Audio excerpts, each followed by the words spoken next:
Welcome to a mystical journey that takes us back to ancient Egypt, where the desert winds whisper the secrets of the pharaohs who have slept for thousands of years.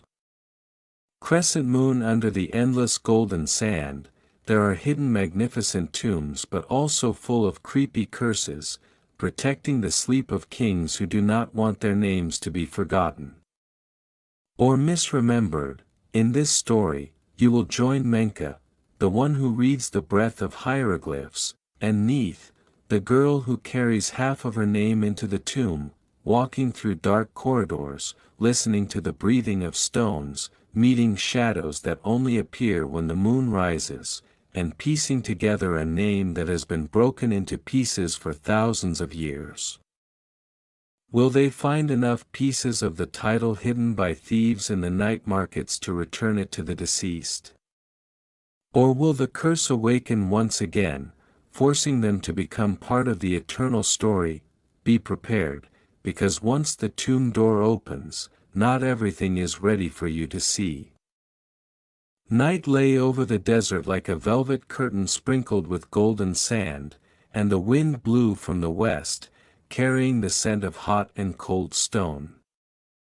The Nile lay far away, breathing steadily like a silent snake, the stars on its back glittering like the eyes of gods. There, where the graves were piled high like the backs of old sleeping camels, a group of people trudged along, torches blazing, their footsteps on the crushed stones echoing like empty drums.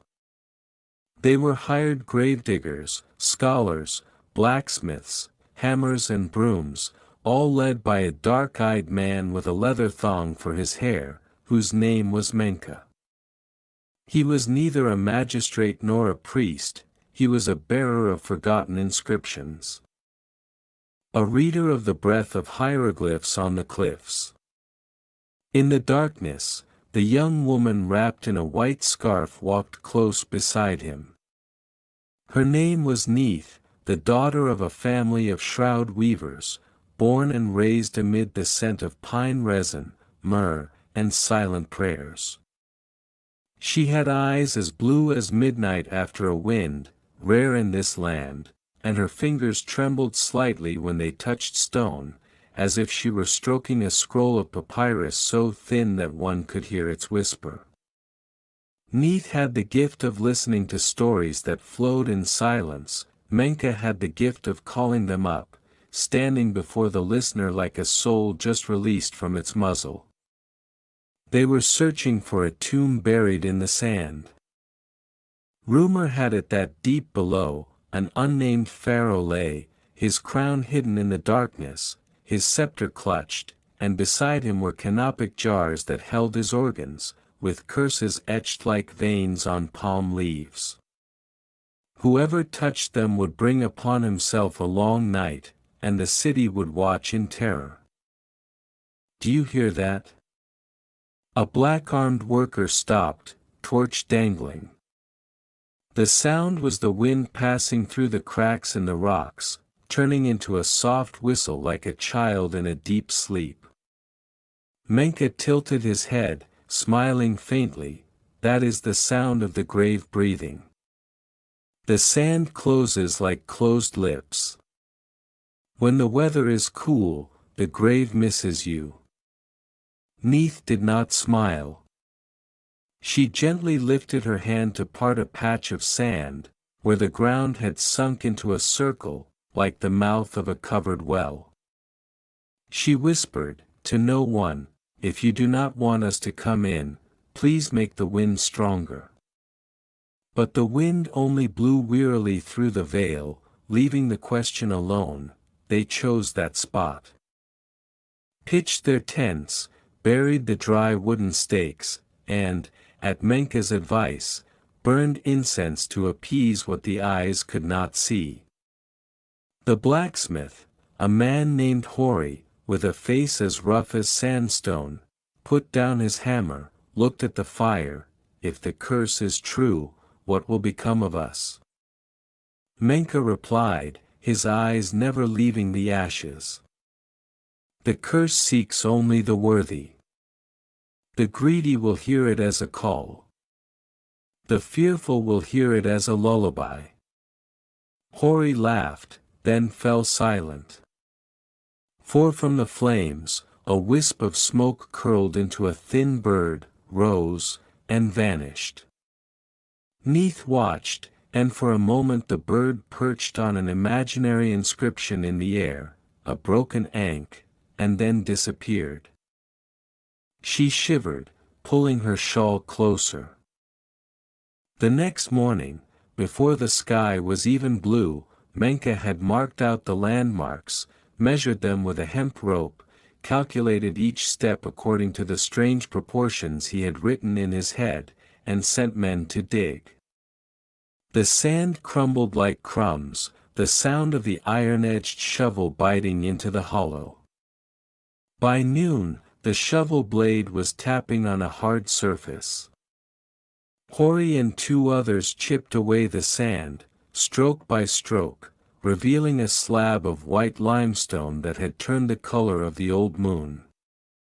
On the surface of the slab, a line of hieroglyphs, shallow as scratches, covered with dust. Menka knelt, blew the dust away, wiped it with an oilcloth. He read slowly, each word like a date seed. Sleep, you nameless ones, for your names will be broken as the wind breaks the palm tree. This door is not for the living, nor for the dead who have not slept. He who crosses the threshold without being called, brings the desert into his lungs. Hori narrowed his eyes. What does that mean? It means, strangers should not enter. Menka looked up, her eyes like flint. But we have names. Our names are called by those at home, heard by our ancestors. We are not nameless. Neith bowed her head, her hand unconsciously touching her neck as if searching for the cloth amulet her mother had given her as a child, but she wore no amulet. She only had the scent of resin, seeping into her skin. They built the beams, installed the pulleys, lifted the stone. From inside, a cold breath came like a stray stream. A beetle, from nowhere, crawled out, touched Neitha's knee, and fell on its back, its legs shaking as if singing. She picked it up, set it aside, and then the beetle closed its wings, ran into the crack, and disappeared like an erased word. Inside was a low-ceilinged, sloping corridor, its walls carved with faded drawings, crowned men, chariots, falcons with outstretched wings, goddesses with flowing hair that sparkled like showers of stars. The blue still retained a freshness like the wings of a dying butterfly, the red was as desolate as a dried pomegranate. To the left, a row of wooden vases eaten by termites, to the right, curled up corpses of small cats, their painted eyes staring straight at passers-by. Don't breathe too hard, Menka said softly. Don't call anyone's name. And if you see a shadow that doesn't belong to one of us, consider it as nothing.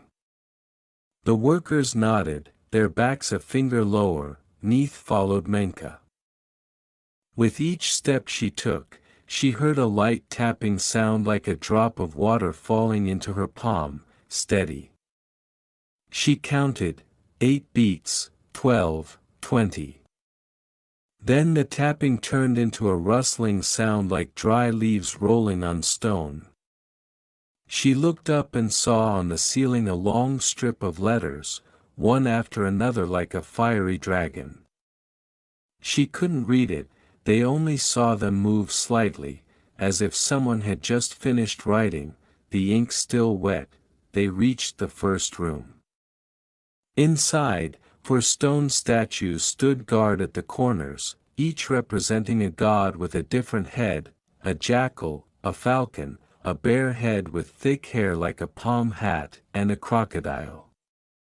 They all looked into the middle of the room, where a wooden chest was as dark as night water, closed with strings and a gold seal that had faded, but still shone like a knife-edged smile.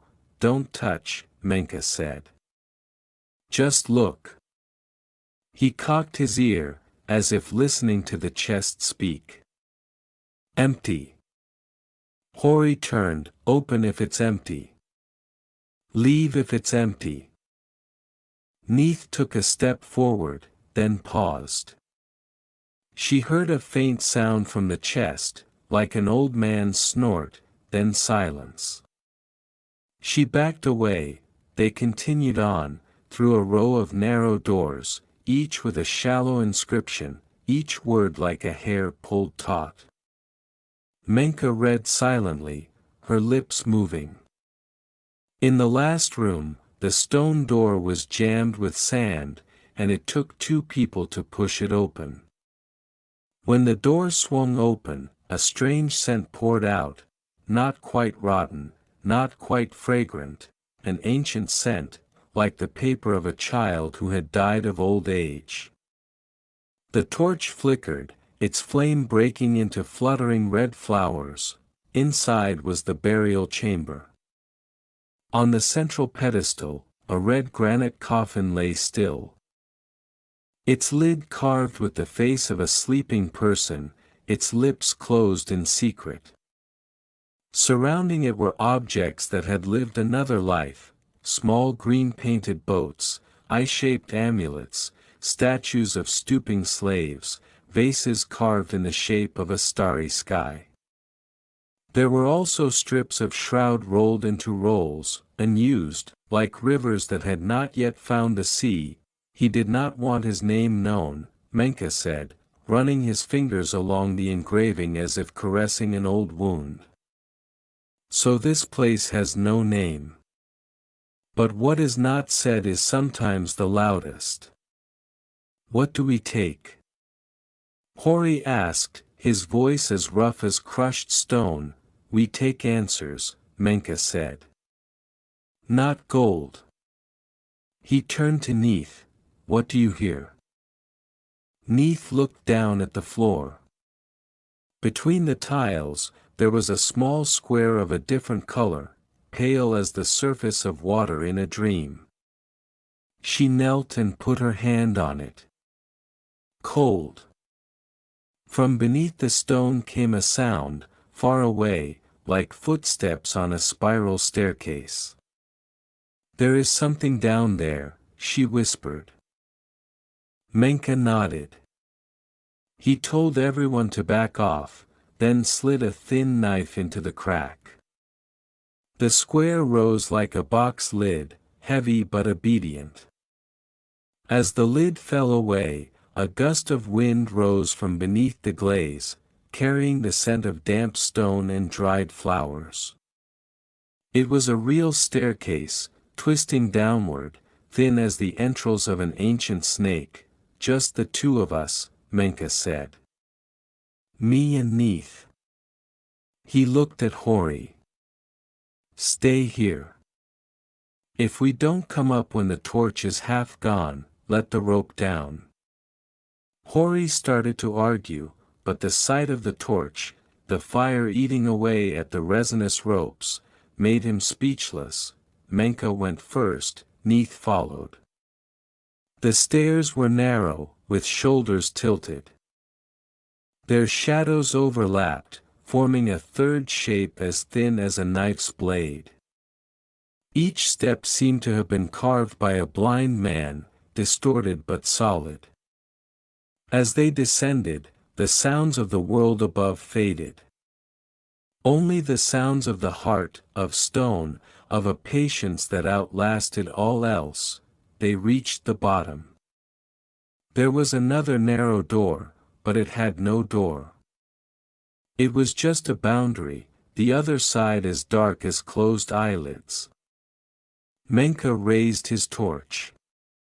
The light rolled into the shadows, illuminating a small room with a low ceiling and unpainted walls. In the middle of the room was a stone table. On the table was a papyrus scroll and a flint knife, the tip of which had something hard and resinous stuck to it. Beside it was a small, empty bowl, its rim stained black as burnt ink. Neith stood still. The room felt neither cold nor hot, it was like a locked memory. Menka placed the torch in the slot, took a deep breath, and unrolled the scroll. The writing on it was not that of a priest, but that of a man who had wielded a sword, hard, even, but occasionally stumbling like feet in quicksand. He read it in his mind, and his face changed, first surprise, then confusion, and finally an unwanted smile. "What is it?" Neith asked, her voice lighter than dust. "The words of a pharaoh who does not want his name known," Menka said softly. "He wrote, 'I do not curse those who enter the tomb. I only keep my name. Whoever comes here will leave his name in the bowl, mixed with the resin. And the knife will split the name in two, one half will stay with me, the other half will go with you. In this way, you will not be anonymous, because your name is shared. And because you are not anonymous, the curse will not find you. As for me, I will not be alone, because your names will remain with me like little stars." Neith looked at the empty bowl. She whispered, "So the curse is only a way to protect solitude." Menka did not answer. He dipped the tip of the knife into the bowl, as if in a ritual. But the bowl was dry. There was no resin, no smell. He looked around, and saw in the corner of the room a small stone jar, its neck covered with a frosted glass lid. He opened the lid, the scent of the resin spread out like a flock of birds. He poured a little into the bowl. The resin was viscous, black as night. But when it poured, it made a metallic sound like metal on gravel. Neith frowned. "Resin that sounds like iron." "Underground, things learn new languages," Menka muttered. He held out the knife to Neith. "Do you want to leave half your name?" Neith put her hand to her chest, where her name lay like a little bird afraid of the dark. She thought of her mother, of the shrouds hanging like reverse reins in a woven tent. She thought of a father who was never named, lost in sand fever. Then she nodded, very slightly. "If he is alone, I would not wish it upon anyone else." She leaned toward the bowl. But before her lips could touch it, a small sound, like the tapping of fingernails on the wall, came from behind the table. Menka turned the torch. A crack had just appeared in the smooth stone wall, running like a worm across the floor. From the crack, something like smoke escaped, very thin, very blue, like the light of dawn caught between two fingers. The smoke moved toward the bowl, touched it, and the resin in the bowl quivered a tiny beat, then was still. Neith took a step back. "He knows we are coming." "No," Menka said, his eyes as deep as a well. "He has always been here." They stood there, listening. In the silence, there was a sound, wordless, not of the mouth, not of the stone. It was like calling a name, but calling no one. It was the way a shadow remembered its body. Menka dipped the tip of his knife into the bowl, touched the edge lightly, like someone knocking on a door. He whispered, and his voice suddenly no longer belonged to him at all, "I am the keeper of the names. I have come to return half of the names hidden in the sand. If you want them, take them. If you don't want them, let us go." There was no answer, but the torchlight suddenly died, no longer crackling despite the absence of wind. Neith leaned in, breathing into the bowl. The resin smelled. She spoke her name, very slowly, each syllable like a stone thrown into water. As the last syllable fell, the knife slid through the air, touching the resin. An invisible cut. No blood, no light, only the lightness of a split hair. Neith felt half the taste of her name on her tongue, like half a bell missing. But somewhere in the room, another sound rang out, that half of her name, now not hers alone. Menka did the same. He spoke his name, and the knife did its work. He smiled, tired and gentle. "Done," he said. "I am not anonymous now. And he is not alone." Neith nodded. But as they turned away, walking toward the stairs, the room changed its scent slightly. No more scent of myrrh, but the smell of rain on hot stone, an imaginary rain, from nowhere but the memory of the stone. Neith looked back. The bowl was empty. On the rim, there were 2 inky streaks. One as thin as her hair, the other as coarse as Menka's handprints. They climbed. Each step seemed higher than the descent.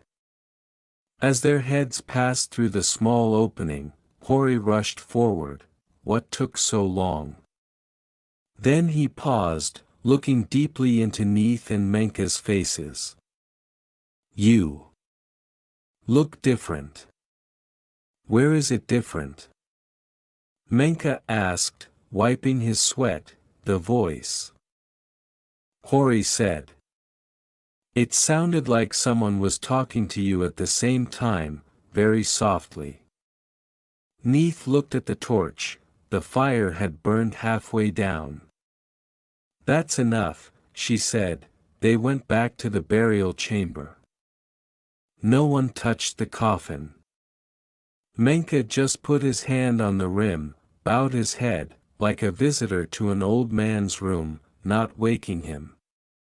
He counted, 1, 2, 3 breaths. Then looked up. "Let's go." But as the group turned, a small sound came from the shadows, the sound of a thread being pulled too tight. From a corner of the room, a strip of shroud rolled by itself, falling, fluttering like a butterfly's wing. Neith stopped, picked up the strip. On the edge, instead of a blank woven line, was a word sewn in black thread, half her name, the thing she had just sacrificed. She touched it, and felt a warmth run through her skin. She tucked the strip into her shirt. Menka watched, his eyes like a distant lamp. When a name is shared, the world returns in a sign. They emerged from the tomb as the sky darkened again. The desert blinked, the wind stilled for a beat, then moved on. Hori closed the stone, covered it with sand, pressed it down like a lid on a jar before a storm. The group was silent at dinner, flatbread, dates, some salted meat. The chewing sounded like gravel in a gourd. Everyone was tired, but no one slept, for the moon was early that night, and the moon looked into the tent like an old woman who could not sleep. Neith sat outside, watching the sky drift by. She thought of the half-name she had left behind, of the invisible hand that had sewn her name into the edge of the cloth. She suddenly remembered a story her mother had told her when she was a bundle of reeds, about pharaohs who had 2 names, a worldly name and a secret name. The secret name was known only to the gods and the stone walls. If anyone happened to hear it, they would forever hear the sound of the desert in their ears, and could no longer bear the silence of the bedroom. are you not sleeping? Menka came and sat down, placing the gourd between them. Sleeping, Neith said, but there is another in me who wants to stay awake. Then let him hear the wind.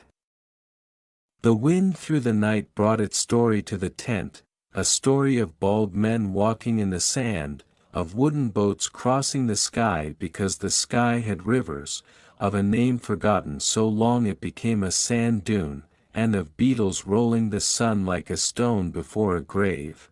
In the second watch, when the fire had died down to the embers, Hori hugged his knees and suddenly sat up as if bitten by ants. "Did anyone hear?" he asked, panting. "What?" Menka raised his head. "There are sounds of people walking in the sand. But there are no footprints." Neith stood up. She heard it too, a steady rhythm, as if someone were walking with his shadow.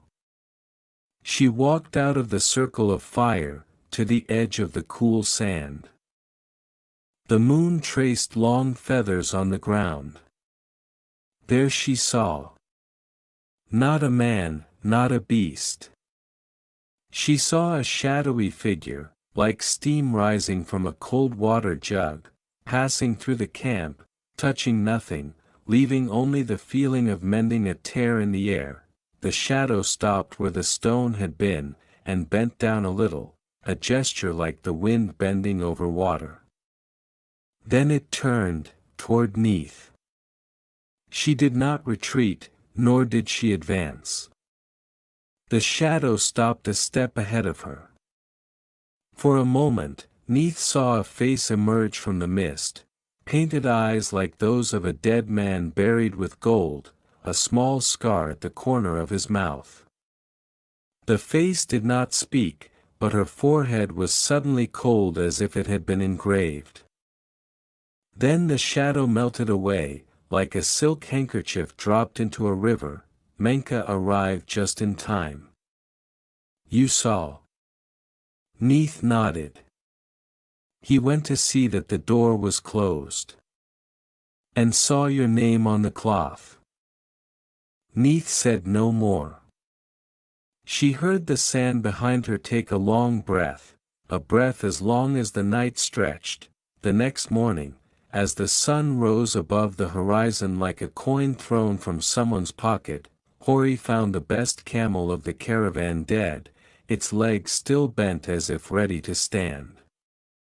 There were no bite marks, no blood. Only its eyes were wide open, staring toward the grave, hieroglyphics the animal could not read in their pupils. "The curse," one of the workers whispered.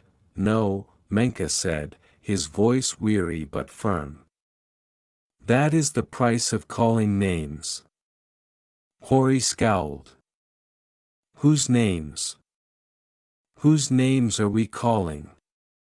Neith touched the place where she had kept the strip. It was warm. "My name, and his. Last night, he claimed it," she said, "so he claimed it and didn't pay." Hori growled. "No one knows how to barter with a lonely man," Menka replied. "Don't be angry with the camel, it's just one step ahead of us." The caravan stirred, half wanting to break camp and leave, half wanting to stay and look for gold, for strange deaths often make people greedier, as if to make up for something that has just been taken from the world. Menka fell silent, counting his hemp rope. Neith sat down on the sand, drawing with a small stick wave-like lines.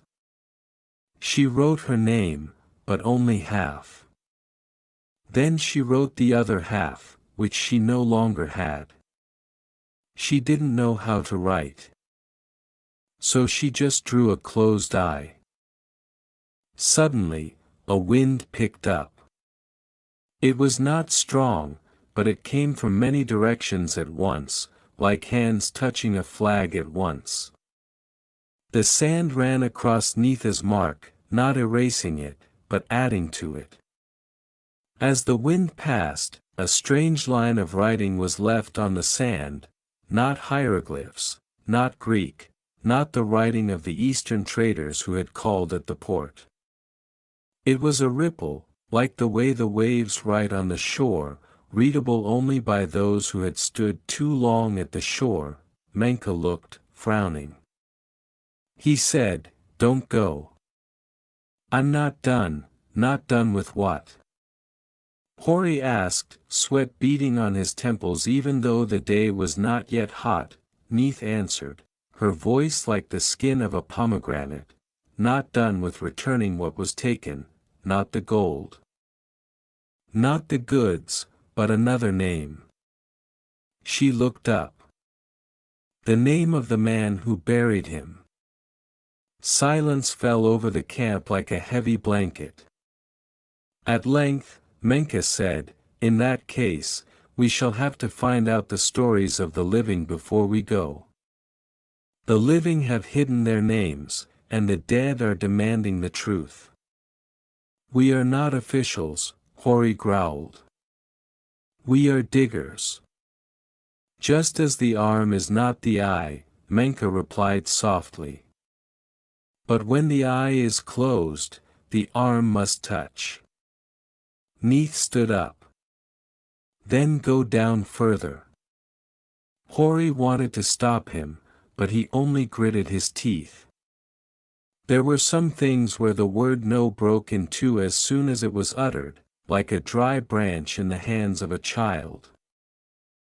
They opened the stone again. This time, the wind did not breathe. The sand did not hiss. The painting on the wall seemed darker, as if it had been painted with a new gloss. The burial chamber was still, the coffin was still. Neitha's cloth was no longer in its place, for it was under her clothes. They went down to the lowest room, where the bowl and knife had been. The bowl was still empty. The knife lay still like a stone. Menka entered first, his torch bursting into silent flames. Neith followed, and as her heels touched the floor, the crack from yesterday moved again, widening by a hair. From it came another wisp of smoke, not green this time but pale yellow, like a dusting of flowers and grass. "Who are you?" Menka asked, not looking at anyone, only at the air. There was no sound, but an image appeared on the wall as smooth as water, a hammered hand touching a gold seal, a man's face with eyes that did not dare to look straight, a door closed in a hurry, and above, a beetle, trodden, rolled into the darkness. Images flashed by, like pictures drawn with fire. Neith understood. The digger hid his name, erased it, put it away to sell to those who collect names rather than souls. Menka nodded. "So the curse, if there is one, is not directed at the next person, but at the one who touched the first letter." The bowl shook slightly. From somewhere, out of nowhere, a new drop of sap oozed out. Bright as honey. Neith looked, and then suddenly heard, not with her ears, a sentence, "Get my name back." She turned to Menka. He sighed, as if letting a rope down a well. "Okay," he said. "But where is the name?" In response, the room fell silent, and then a line as thin as a hair appeared on the floor, stretching from Neitha's feet to the edge of the wall. The line stopped there and disappeared, as if to say, "Go out and look." There is no underground guide to the affairs of the living. They looked up, their eyes meeting. Above them was the sun, the wind, the market. There were traders in gold, in incense, in secrets turned to stone. And somewhere, half the name of a pharaoh was in the hands of someone who knew how to bargain. Hori waited for them at the mouth of the pit, his face as pale as peeled orange. "I don't want to go down again," he said. "If I have to find something, let my legs do the work, not my heart." "Okay," Menka patted him on the shoulder. "We'll find the name where the voices call." Neith tightened her scarf. She felt a grain of sand stuck in her throat, unable to fall or fly away. She knew, from the moment she put half her name in the bowl, that she had been tied to this like a needle to a thread. And that thread was now pulling them out of the darkness, toward the harsh light of the market, where everything had a price, except the most valuable. They covered the pit with sand, built a seal, and then broke camp. The dead camel was buried near a thorn bush, its head facing the river. The workers tied up their tools, shook the sand from their shirts, and did not dare to look at the stone slab. As the group left, the wind behind them stirred once, like a gentle clap to send off a play. The road to the market was long like an unfinished story. The desert gradually receded, the ground hardened, the trees grew sparsely and then denser. Mud brick houses appeared, with narrow doors and roofs thatched with palm branches.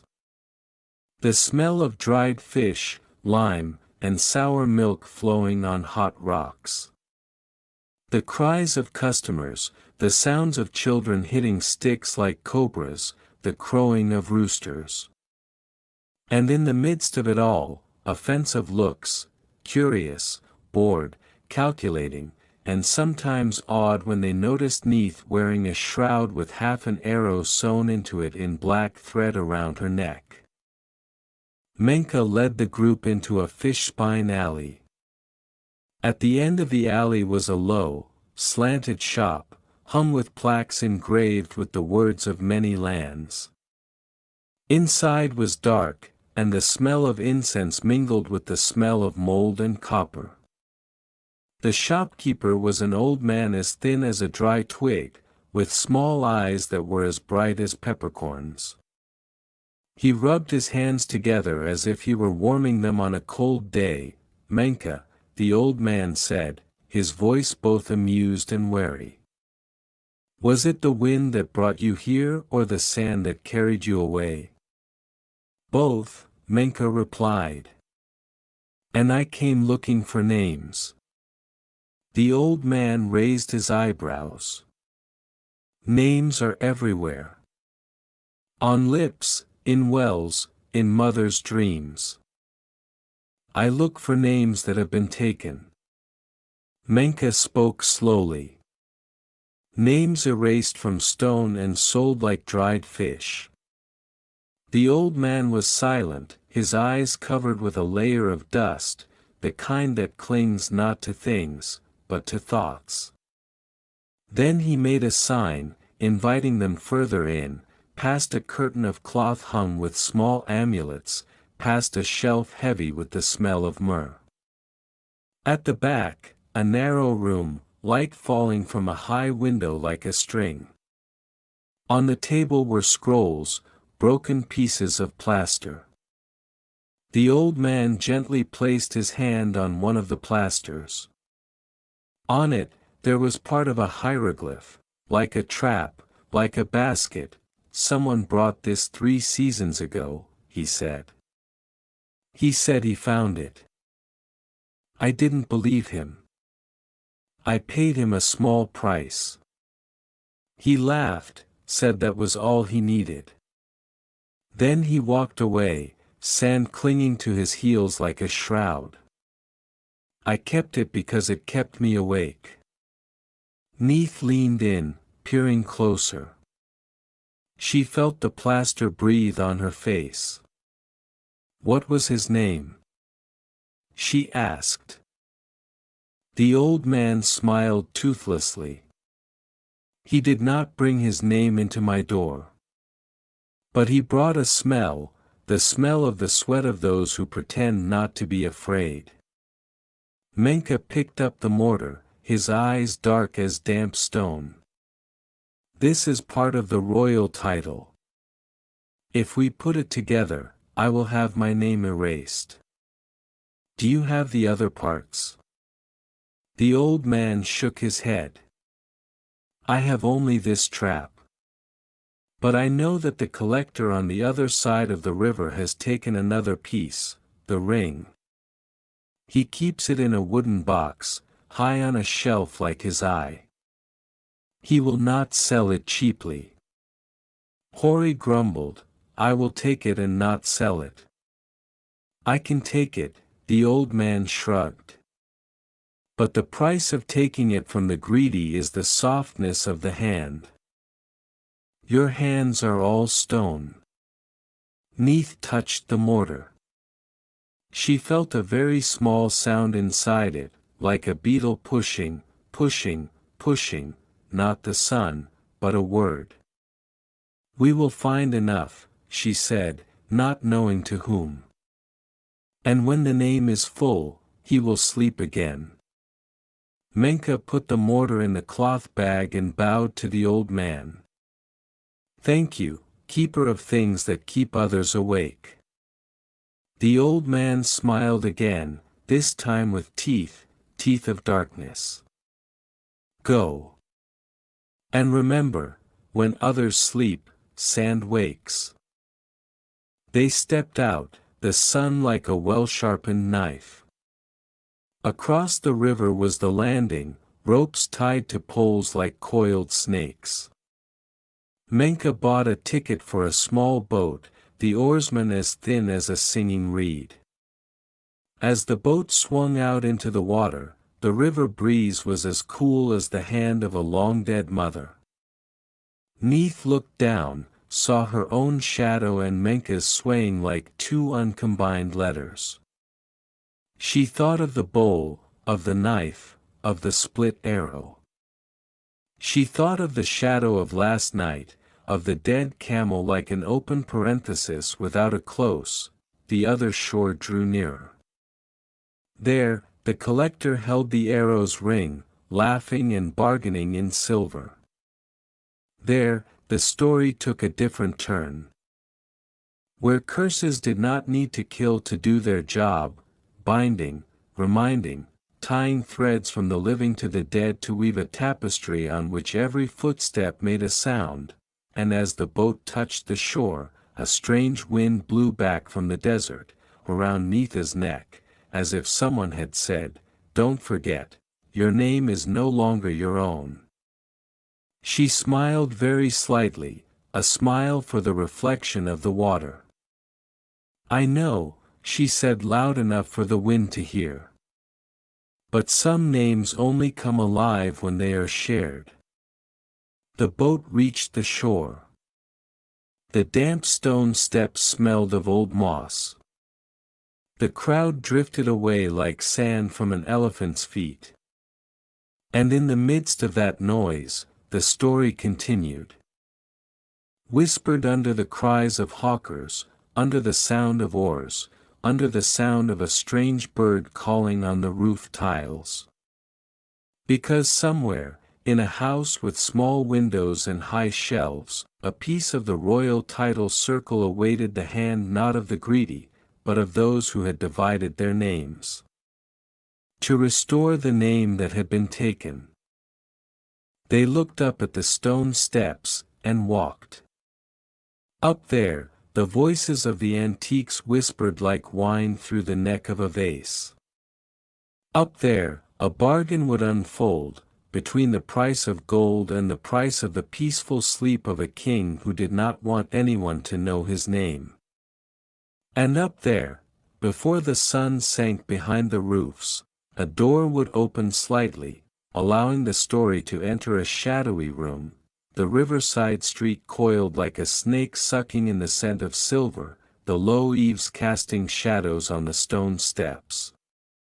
The sweet cries of the vendors mingled with the thin hammering of copper, flowing into a stream of sound that crept past the ankles of the passers-by.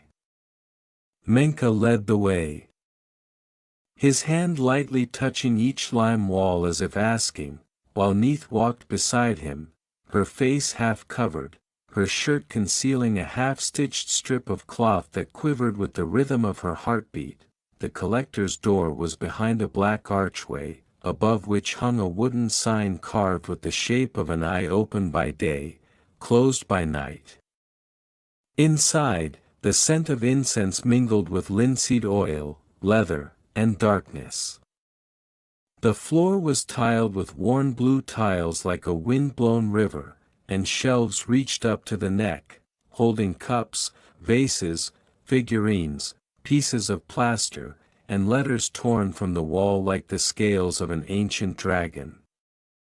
The host was a thin man in a white shirt embroidered with silver thread. And around his neck hung an amulet with grains as small as refined sand. He raised his eyes to look at the group of visitors like a fishmonger sniffing a fish without opening its package. "A gravedigger can read," he said, half laughing, half not. "And the girl smells of myrrh. Come for something that doesn't have a price tag?" Menka bowed slightly, placing the piece of mortar in the shape of a trap on the table. "Find this part of the missing thing." The collector's eyes flashed like a piece of mirror picked up in a dump. He picked up the piece of mortar, turned it in his hand, and heard the dry sound of the wind. "The trap," he said. "Then you come for the ring." He tilted his head, took a small key from his belt, and opened a narrow cabinet hidden in the wall. From it he brought out a black wooden box, the lid of which was inlaid with mother of pearl, a sun with clouds. The box opened. Inside was a piece of mortar curved like a crescent, with a part of a cartouche engraved on it, the engraving shallow as a breath-ridden letter. Neith looked at the ring as if she were looking at a drop of water frozen in the sky. There was a whisper of old stone in it, there was the hesitant smell of the hand that had broken it from the wall. She said softly, loud enough for the air to hear, "I need it to restore sleep to a place that has been startled." The collector laughed, his laughter like beads falling into a wooden bowl. "Sleep is not paid for in words, but in silver." He pointed to the shelf, 40 pieces. Hori took a deep breath, his hands like two stones about to dislodge. Menka placed his hand on his forearm, like a pebble in the mouth of a wave. He turned to the collector, 40 is the price for someone who will sell again. As for me, I bring you what no one else will sell, a night of sleep. 20. The collector raised his eyebrows, smiling with both contempt and curiosity. My nights are peaceful. The owls are afraid to call. 38. With a blessing, Menka replied, so we don't have to come back through your door again. He pushed the trap forward. 25, and a blessing. The numbers slid across the table like lizards. The air was still. Neith heard a drop of incense oil fall somewhere, counting the beats like the breath of the night. Finally, the collector curled his lips, clicking his tongue like a hare. 28, he said. And you leave like the wind, not to return unless you bring something I do not know the name of. Menka nodded. The silver coins that fell from his pocket were like fragments of moonshine on water. The bracelet fell into Neitha's hand, cold as frost and heavy as a promise. When her fingertips touched the engraving, the cloth in her shirt quivered, the black thread looking up. They left the shop, the streetlights bursting like ripe pomegranates. Menka and Neith walked through the crowd, the cries of the hawkers pulling them like a river. Hori followed, his eyes shifting from the blacksmith's knife rack to the dogs sleeping under the shade of the grapevines. In the middle of the market square, they stopped. Menka took both pieces, the trap and the bracelet, and placed them in her palm, trying to fit them together. The fractures fit together like the two edges of a wound that has been wound back together. But the gap between them is wide, the sun-shaped lines are missing, the feathers are missing, the arrows are missing, the letters of a lost title, 3 fragments, or 4, Menka counted with his eyes. Maybe in the hands of those who laugh in their sleep. He looked around, his eyes like 2 dry wells. One lives near the wharf where fish are dried, one wears leather shoes with toes, one sells lamps that he never lights. Neith listened, and understood that it was not an idle guess. Last night, when the shadowy figure visited, it left strange ripples on the sand, in each ripple was an indistinct letter, but in the noon light now, those ripples appeared somewhere on people's faces, on the path of the dust. She pointed, that guy over there, by the dried fish stall, around his neck hung a piece of bone with a cut like a part of the sun. They approached.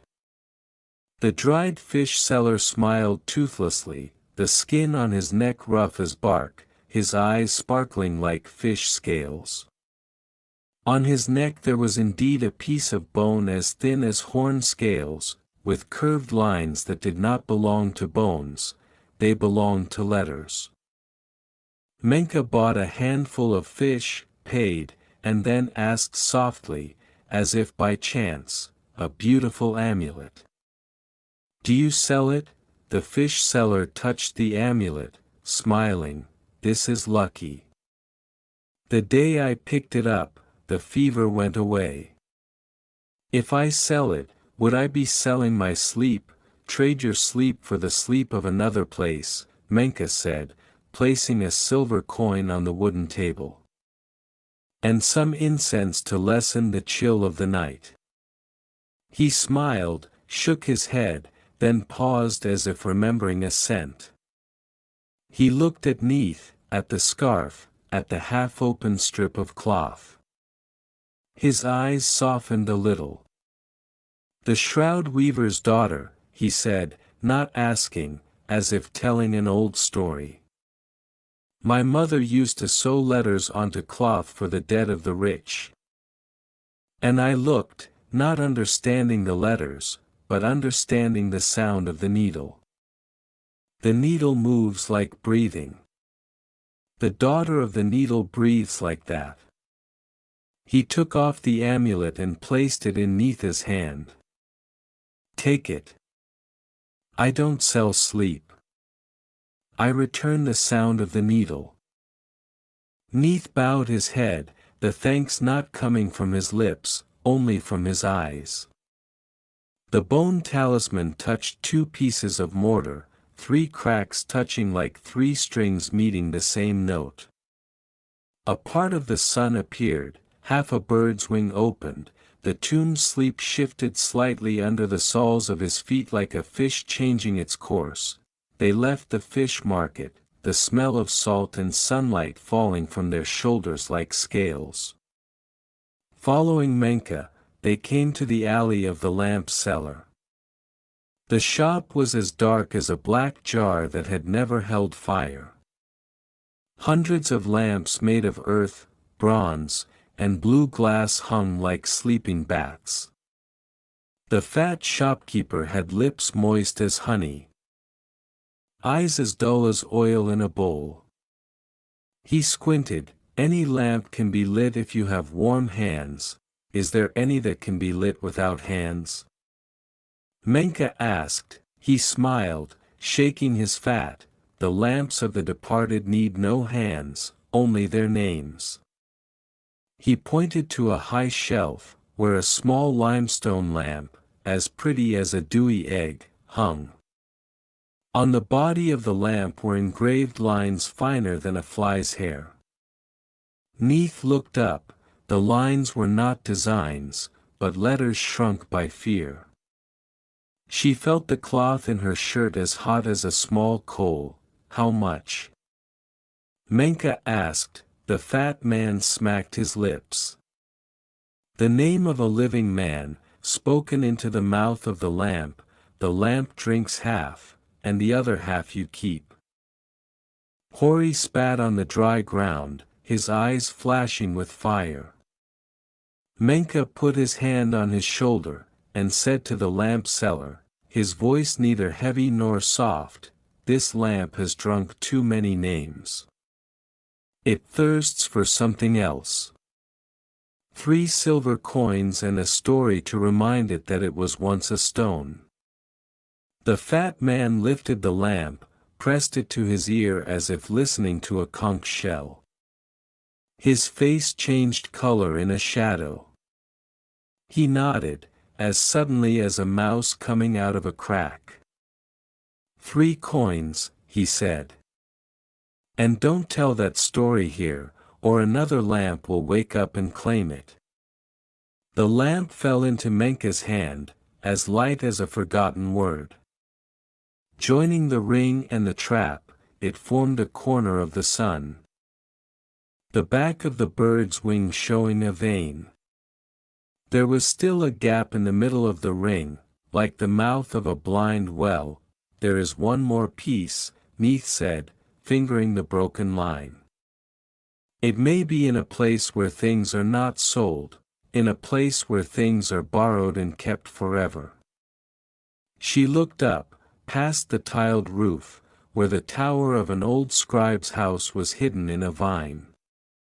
There, those who wrote the debt books of the rich and the funeral orations of the powerful kept evidence to keep their memories from fading.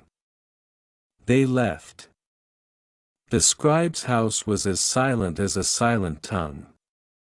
The steps were washed with lime water, and 2 pots of peach trees were set up. The leaves were like young green hands clasped together. Inside, an old teacher with a beard as thin as smoke, his eyes dim but his heart still sharp. He flipped through books bound with hemp and held together with bird bones. When he heard Menka speak of the fragment of a title, he paused, like someone who suddenly recognized a familiar footstep on the stairs. The temple's things, the old teacher said softly, have gone astray in the market. I keep the last piece to remind myself that there are things that should not be valued. He gestured after him, leading him past the reed-like shelves of paper, into a small room with a window that opened onto the roof. On the table was a simple wooden box, not inlaid with mother of pearl, but with a scratch like a bird's wing. He opened the box. Inside was the last piece of plaster, as small as a pinky nail, but engraved with an extremely important mark, a vertical line with a bud on the top, the mark of a breath. I wait for you, he said.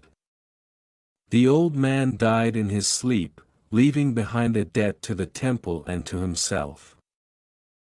I keep this piece, not to sell, so that I may remember it every night. He pushed the box toward Neith. Take it where it remembers. I will not take the money.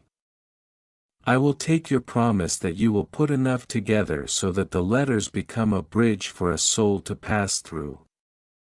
Neith lifted the piece like a drop of dew that had not yet fallen. As the piece touched the other pieces, the cartouche suddenly closed like an eyelid that had not blinked for a long time. The sun's features were full, the bird's wings were fully spread, and the breath rested on the crown. In an instant, the whole room changed its smell, the smell of cool stone in the shade, the smell of skin just waking up. The smell of freshly milled rice. The old teacher blinked, a drop of water, whether from age or from the wind, gathered at the corner of his eye, then rolled into his beard. They thanked him by placing their hands on their chests, and left the house of records. Outside, the sun slanted like a knife that had done its job, the tip of the thread red. The silver river grew quieter, the boat made less noise. They returned to the dock, hired the old boat, the rower still as thin as a singing reed. This time, the water obeyed more, as if recognizing a correct journey. In the middle of the river, Menka placed the pieces on his palm, his breath passing through them like smoke through fragrant wood. The name's circle was clear now, the characters shining not with light, but with the memory of the stone eyes that had seen it whole. The name could not be pronounced in the words of the living, for it was a secret name, but half of it, the part reserved for the sand, had begun to return. Night fell when they set foot on the old shore. The desert waited like a gentle beast whose name had just been called. The moon rose early, the night roof sewn with silver thread, the wind carried small sounds like the sound of a needle touching a button. They hurried on, not arguing with their shadows. When they reached the mound, the sand seemed to remember their footsteps. The stone rose a little like a half-open eyelid. Hori took off his shirt and pulled the pulley back to the same spot, his hands as strong and skillful as those of a camel butcher. The door opened, and cold air flowed out like water squeezed from a towel. They went down, the torches burning with a silent flame. The burial chamber greeted them with a silence as thick as winter's woven cloth. The coffin was still there, the sleeping man's face unchanged. But the statues in the four corners seemed to stand up half a finger. On the floor, a line of fine sand traced a curve like a child's handprint. Neith knelt, placing the ring on the low pedestal next to the falcon. The ring fit like a ring that had found its way back to the finger. For a moment, the room seemed to change direction. The wind no longer went out, but came in through the sealed walls. From the deep cavity below, the smell of myrrh rose, but it was no longer angry, it was the smell of a letter opened by the right hand. Menka placed his hand on the edge of the coffin, and spoke softly the secret name he did not know, but the sand knew, the stone knew, and the half of the name he had sent down there knew. His voice mingled with another voice, like his own but 1,000 years older, softer than a river after a flood. The four stone statues bowed very slightly, like four winds kneeling over a roof. The bowl and knife in the cellar called to them like a tuned harp. They descended, shadows forming a line of ink. The bowl was empty and full of scent, the knife lay still as a stone fish. On the wall, the cracks had been mended by the hazy light of dewdrops from a place without days. Neith placed the ring of titles on the stone table. The stone responded with the sigh of an old man who owes his children a story. "We brought it back," Neith said, his eyes never leaving the engravings. "If there is anything missing, tell me." There was no sound, but the bowl suddenly became heavy, as if someone had poured some sweet darkness into it. The knife quivered a hair-thin beat, then stood still. Menka understood. "The name is enough to open the way," he said. "Not the way for gold, but for a memory to cross to another shore." They stood, motionless. The silence rose to their knees, to their chests, to their eyelids. In the silence, a figure no longer blurred stepped out from the corner of the room, not with feet, but with broken letters joined together. The face was incomplete, for half the name was still in the sand, but there was a path of stars in the eyes. The person stood before the bowl, placing something invisible and heavy, perhaps the name of the one who had broken the first letter. The bowl grew heavier, the knife tilted, lightly touching the rim, the small sound echoed through Neetha's wrist like a mother's arm. "What more do you want?" Menka asked, not with his mouth this time, but with a voice that only stones could hear. On the wall, thin lines of light formed the shape of a boat. It was small like a child's toy boat, but its prow bore an eye. The eye looked at no one, only at the water's path, Neith knew. The title ring must be put back where it belongs, where the stone inscription was scraped off, she said. Not just into the tomb, but back to the wall where the inscription has been lost. Menka nodded. That wall is in the corridor, to the west. Where the green is still fresh. We must return the inscription to where it once was. They carried the nameplates up to the burial chamber, then walked up the corridor. The paintings followed them like river fish swimming along the prow of a boat. They reached the spot, a flat wall like a snake's back, with faint scratches leaving fingernail-like marks. Menka placed the ring in the empty space. Stone and mortar met, bouncing as lightly as a grain of sand falling into a fish's mouth and being swallowed whole. For a moment, the old colors flowed back like a river changing direction, the carvings met, the broken lines were welded with an invisible glue, perhaps the breath of the living people standing there. The whole corridor seemed to lose half a pound. The wind passed without a whistle, only stroking the chin.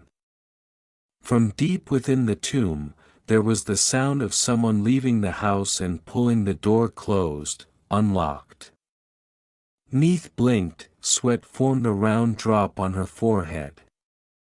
She saw, for a moment, the shadowy figure turn to look at her, not speaking, but its eyes resting on the cloth around her neck, as if wishing peace to the name it had sent. Hori let out a breath as if he had thrown a rock. "Is it done?" he asked, his voice hoarse as an old drum's skin.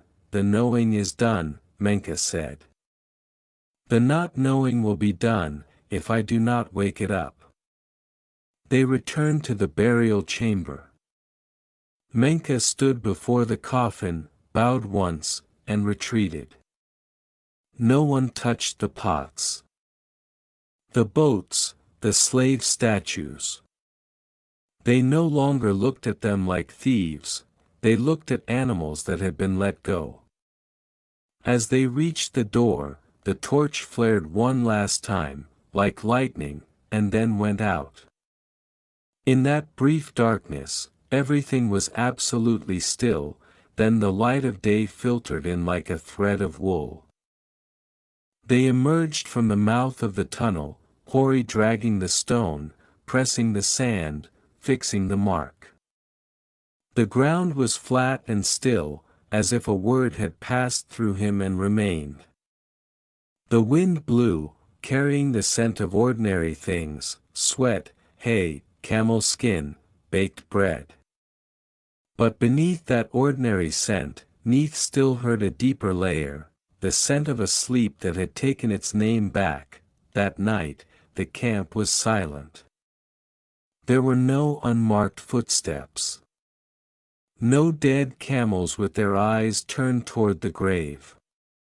Only a young beetle crawled in from somewhere and lay on Neitha's hand, as if making a black promise. She opened her hand, letting it go into the shadow. On the other side of the fire, Menka sat, eyes half closed, like someone listening to a story through his nose. Hori drank some date wine, then smiled at his shadow, as if making peace after a day of quarreling. When the moon passed overhead, Neith fell asleep.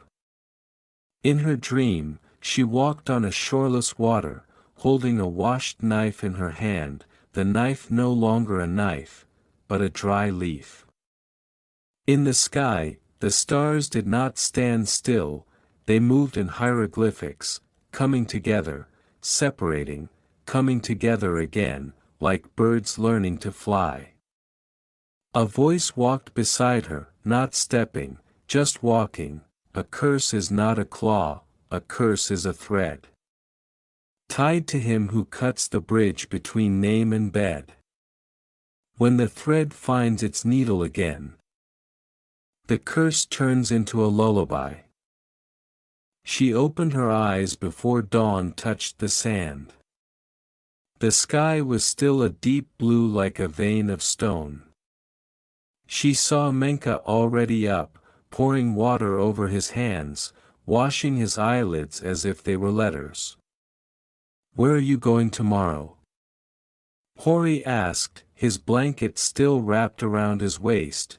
"Not going," Menka answered. "Not right away. Someone will come." "Who?" Hori jumped up, his eyes alert as a jackal at the scent of meat. Menka did not answer. He looked toward the road leading to the landing. And sure enough, as the sun rose like a dropped coin, a small caravan appeared in the distance, 2 donkeys carrying boxes, a woman in a black scarf, a child, and an old man leaning on a stick. They came closer, dust clinging to the legs of their trousers like ash. The woman stopped before the camp and untied her scarf. There was a faint ink mark on her forehead like an old weeping mark. "We came for half a man," she said, her voice like a cloud sliding over hot stone. Half of the name was taken from a man who no one dared to mention again. He used to be a temple gatekeeper, and one night a fire called him. In the morning, his name was no longer in the house, only his shadow remained. Neith looked into the woman's eyes. There was a dark circle in there, like a small well, into which the call fell without echo. She invited them to sit. Hori brought water, Menka asked with his eyes. The woman opened the chest. Inside were priceless objects, a broken comb, a lock of hair, a piece of mortar smaller than a bean, the edge licked by fire, on which was a curved mark like a baby's fingernail. Neith reached out and touched the mortar. It heated like a stone in the sun, then cooled like water from a well. In a flash she understood, the half of the name taken belonged not only to the Pharaoh, but also to those who had touched it. They were left with nameless shadows to reflect. The curse, if it could be called that, ran both ways, back and forth like a boat on a river. "Where is he?" Menka asked softly, as if asking a child sleeping in another house. "Down by the river," the woman answered. "Since the night of the fire, she has not called anyone, and no one has called her. We have brought what we can hear in exchange for a way to call back." Menka nodded. He looked toward the pit, where the bowl and knife lay like 2 ends. He turned to Neith. She understood before he spoke. "The thread is tied to the needle," she said softly. "Now it must be pulled." They opened the grave again. But this time, they did not go deeper. They stood at the door, where the wind and the shadow supported each other. Neith placed the woman's mortar on the stone threshold. Menka held the knife as if it were a harmless leaf. He poured myrrh into the bowl, the resin smelling of home. The woman breathed, the child clutched at the hem of her dress, the old man leaned on his stick and looked down at his toes as if at a dried-up river. "Name," Menka said, his voice passing through the stone into silence. The woman opened her mouth, but the sound that came out was only a breath, like the breath of a thirsty person in a hot wind. The old man put his hand on her shoulder, and his voice took her place, a simple name, without a crown, without a hawk, only a back tired from years of guarding the door. The knife touched plastic, the hair of sound split in two. The sky did not change color, the sand did not stir, only a small sound in the grave like the sound of someone's shirt slipping off a nail. The child looked up, eyes wide as peeled dates. "Grandfather," he said, his hand no longer clutching the shirt, but opening like a flower. The woman bowed her head, tears falling like a brief shower, not wetting the ground. The old man closed his eyes, his lips trembling without forming words, like someone tasting a forgotten flavor. For an uncountable moment, a figure stood at the edge of the tomb, not a shadow of the night, but the shadow of the long unnamed one who had heard him. The figure bent down, touched the mortar on the threshold, then retreated. An unformed I am spread through the air, touching the woman's ear, the child's hair, the old man's hand, the cloth around Neetha's neck, the lines carved in the ground. Hori turned away to hide what had just welled up in his eyes. When things quieted down, the woman tied the scarf, closed the coffin, and bowed deeply. "Half the arrows have returned," she said. "The shadows will be less tired." They walked, leaving rhythmic, unbroken footprints in the sand, like a well-recited verse.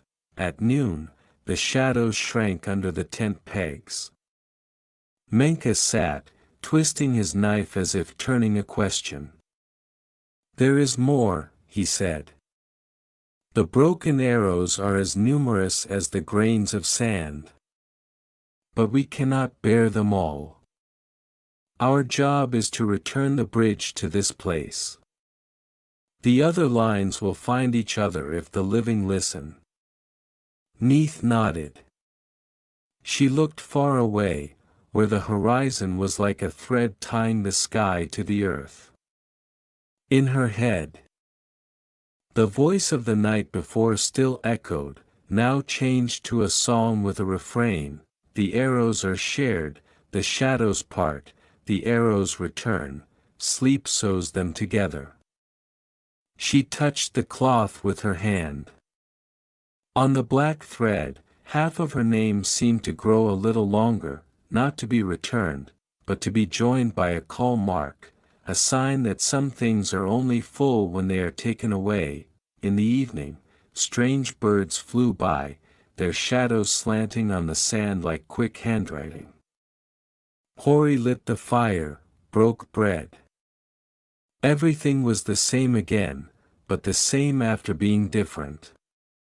Menka said that tomorrow morning they would fill the mouth of the pit with large stones, so the sand would have something to hold. Hori nodded, happy to do the work of her hands. Neith sat, her eyes focused on the space between the two fires, where stories preferred to pass through rather than through the mouth. Night came, the moon did not come out immediately. The sky was as dark as ink, the stars scattered like salt. The wind did not hurry. At the edge of the camp, a little fox stopped, sniffed, and then left, like someone standing outside the door listening to a story without seeing the teller's face. At the second watch, the moon rose, late as a guest who had made an appointment to stop and buy incense. On the sand, each person's shadow was long like a path that could lead back to his mother's hand. At that moment, a very distant sound touched the night's back, the sound of a string being gently pulled. Menka opened his eyes. So did Neith. They both looked toward the mound. No shadow moved. But on the sand, small ripples rose and fell, like the chest of a sleeping person.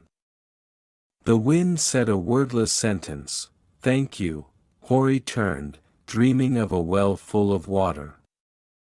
Menka clasped his hands before his chest, not as a prayer, just letting the word "already" stand next to the word "done," without touching. Neith closed her eyes, and in the shadow of her eyelids she saw the lights coming together to form a crown that was placed on no one's head, only on a Sonon name. Tomorrow morning would come with the heavy work of stone and rope, and the small work of bread and water. But before the sun fell out of someone's pocket again, there was one tiny sentence, refusing to be swallowed by the day, a sentence that the night had barely managed to say, that in this place the curse had changed its job. From being a hunter to a watcher of sleep. Stroked the short grass as if to wake them. The camp was awake, but no one was in a hurry. Menka sat by the flat stone, his hand on the flint knife, his fingers tracing the tiny grooves as if tracing an old story. Neith stood near the sandbank, where the footprints of yesterday's visitors had been mostly erased by the wind, leaving only a few depressions like a faint memory of the earth.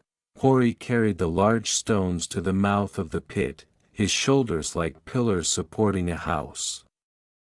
"Close it, and that's it," he said, setting the stone down. "We are not tomb keepers, nor gatekeepers." "This is enough." Menka did not object, only nodded slightly. But in his eyes, Neith saw another light, the light of someone who knew that the real end lies not in blocking a path, but in letting something sink.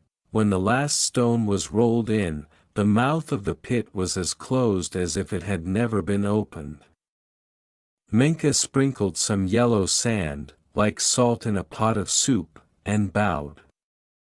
Neith bowed too, her hand unconsciously touching the shroud at her throat, her half-name still there, silent, but warm.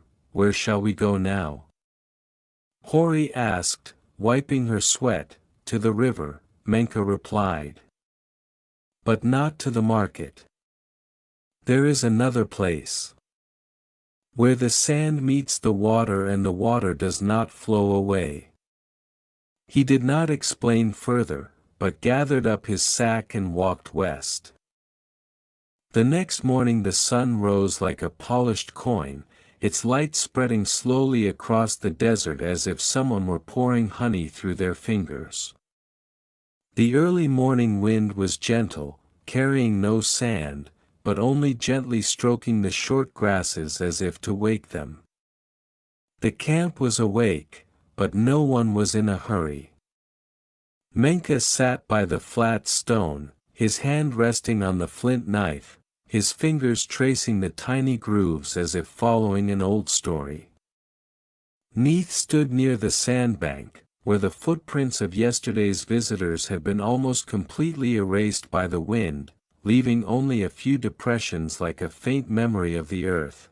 Hori carried the large rocks to the mouth of the pit, his shoulders like pillars supporting a house. "Close it, that's it," he said as he set the rock down. "We are not the guardians of the grave, nor the guardians of the gate. This is enough." Menka did not object, just nodded slightly. But in his eyes, Neith saw another light, the light of someone who knows that the end lies not in blocking a path, but in letting something sink. When the last boulder was rolled in, the mouth of the pit was as closed as if it had never been opened. Menka sprinkled some yellow sand on it, like someone sprinkling salt into a pot of soup, and bowed. Neith bowed too, her hand unconsciously touching the shroud at her throat, her half-name still there. Silent, but warm, where shall we go now?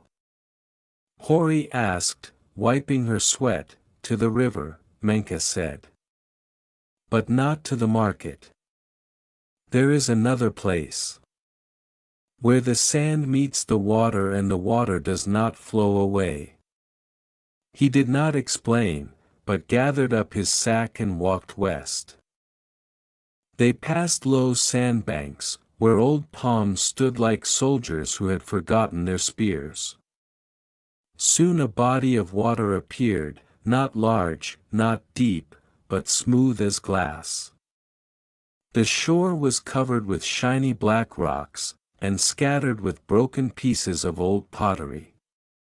The air was thicker here, the smell of myrrh and salt mixed together, giving the impression of standing in the middle of a season where no season had really come. Neith knelt, her hand lightly touching the water. It was so cold that she felt as if she had put her hand in a handful of frozen mist. As the ripples spread, a shadowy figure appeared in the water, not hers, nor that of any of the party. It was a face younger than Menka's. With eyes as sharp and sad as those of a caged eagle, Menka saw it too. He knelt beside him, placing his flint knife on a flat stone. "You called us here," he said, his voice low and even. "Why?" The water did not answer in words, but the surface swirled, then dissolved into faint symbols, circles, arrows, and bird-shaped markings, that formed half of a name. Neith realized, this was not the name of a pharaoh or a living person. This was the name of a traitor. The wind rose, carrying with it a sharp smell, the smell of burning metal. Hori frowned. "This name. I do not want to know." Menka shook his head. "Whether you like it or not, it finds its way to your ear. And when it does, if you do not listen, it finds another way, and that way is often more painful. You want to be forgotten?" Neith asked softly. The water rippled as if nodding. Menka put his hand on the hilt of his knife. "Forgetting a name is harder than reclaiming it," he said. "But if that is what you want, we will cut it from the stone and from the sand. Then you will be a nameless shadow, free, but no longer remembered." The water was still for a moment, then swirled. The shadowy figure disappeared, leaving a small vortex as if in agreement. Menka took a deep breath, then drew a line across the surface of the water with the tip of his knife. There was no sound, no blood, but the wind suddenly changed direction. The sand on the shore moved like little hands rubbing together. The water swirled, then flattened, empty, as if it had never contained a face. Neith felt the cloth around her neck quiver, like a thread untied from a knot. They left the water, and it was late afternoon. The golden light slanted down on the sands, making them look like golden silk being rolled up. No one spoke much. Only when they reached a high mound did Menka stop, turn to the distant burial mound, now just a flat mark on the sand, and say softly, "We do not keep the curse. We only send it back to where it belongs." Neith followed the gaze, her eyes slowly closing. For a moment she saw all the names, whole, broken, forgotten, or just abandoned, flowing in an invisible river, through night and day, through sand and stone, and knew that, like water, they always found their way back. High above, the wind began to sing, not a howl, not a sigh, but a lullaby, so soft that even Hori looked up, frowned, and smiled without knowing why, and that night, the desert slept.